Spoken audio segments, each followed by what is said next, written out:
This is V for Veganism, and we are here at 8 of Sword Tattoo with Sonia, Betty Rose, and Dave Wallin. Dave, this is your space. When did you open this parlor? We opened in 2011. Okay. And before that, did you have your own space before that, or? Yeah, I had a smaller version, and I decided that I wanted to have more. More artists and more space. Okay. So this was kind of like a reboot, and started over from scratch with a larger location.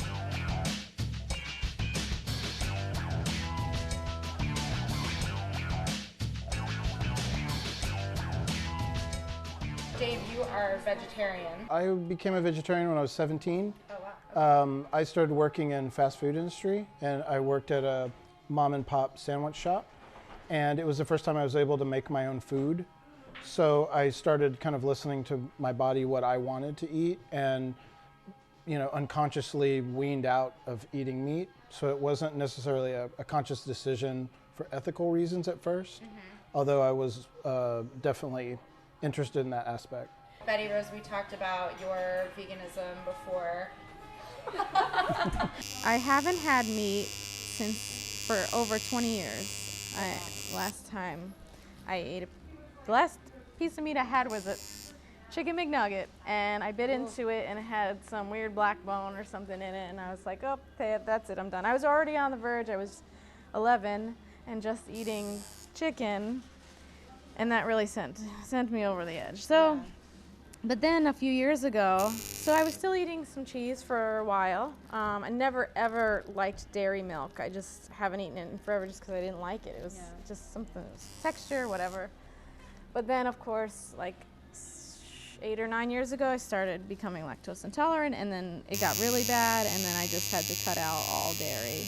Sonia, what was sort of your road to vegetarianism? I was in my first year of college. And it was kind of similar to Dave, where it was the first time I really had a lot of control over my diet and what I wanted to eat. And if I remember correctly, I think it was like National Vegetarian Week. And I was like, maybe I'll give it a week and see how it goes. And it was really easy, and I went cold turkey, and that was it. And I was like, I can do this. We were talking about vegan ink, and the idea is that nobody uses ink that uses animal products anymore. Well, there's some inks that weren't necessarily designed for tattooing that would use shellac, which involves insects. So typically that's uncommon now. For mainstream tattooing, like the standard manufacturing companies do not use animal products. I've done a lot of research myself, and I've contacted companies and downloaded spec sheets on all the ingredients to make sure exactly what was in the pigments.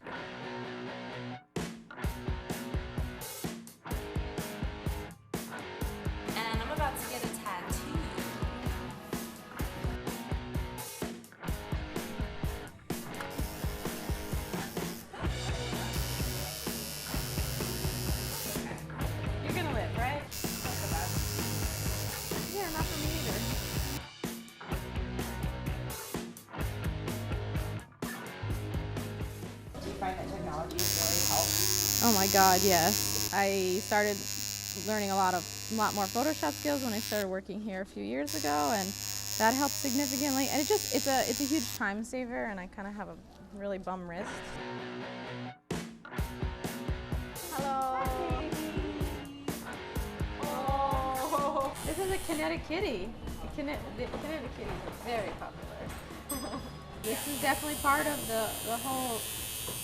The whole tattoo revolution.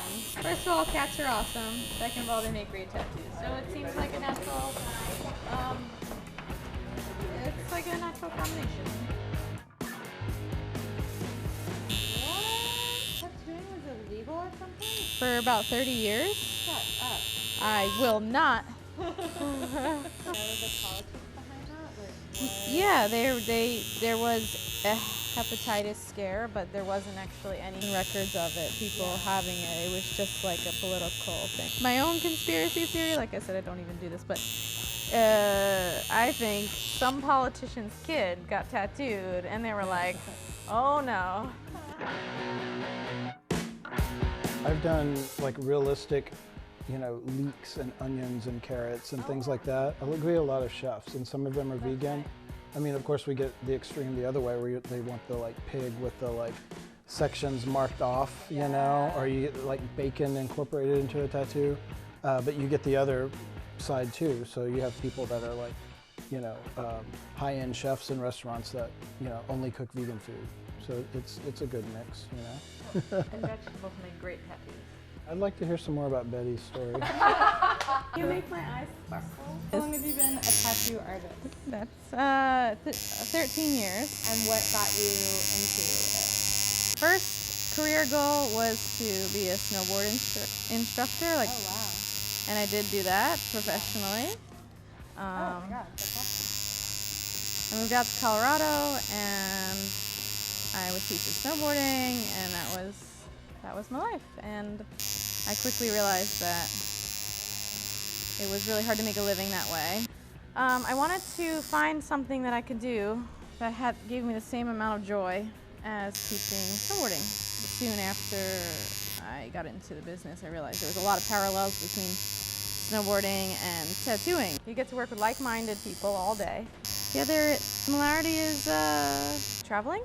You can kind of go to any mountain and teach as long as you're certified. And a lot of mountains are, like, some of them are owned by the same people, so you can just transfer job to job, and you can do that with tattooing. You can travel different shops and work with different people.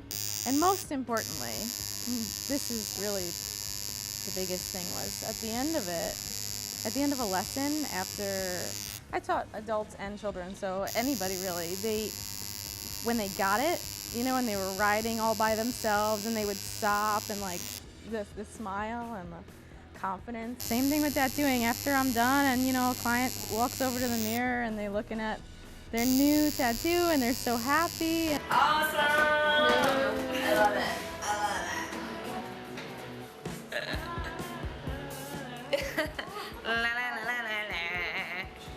Thank you guys again so much. This was awesome. I really appreciate you allowing us to come here and do this and infiltrate your space. Yeah, make sure to check out 8 of Swords Tattoo. Come here to Williamsburg. They do amazing work, and we'll catch you next time.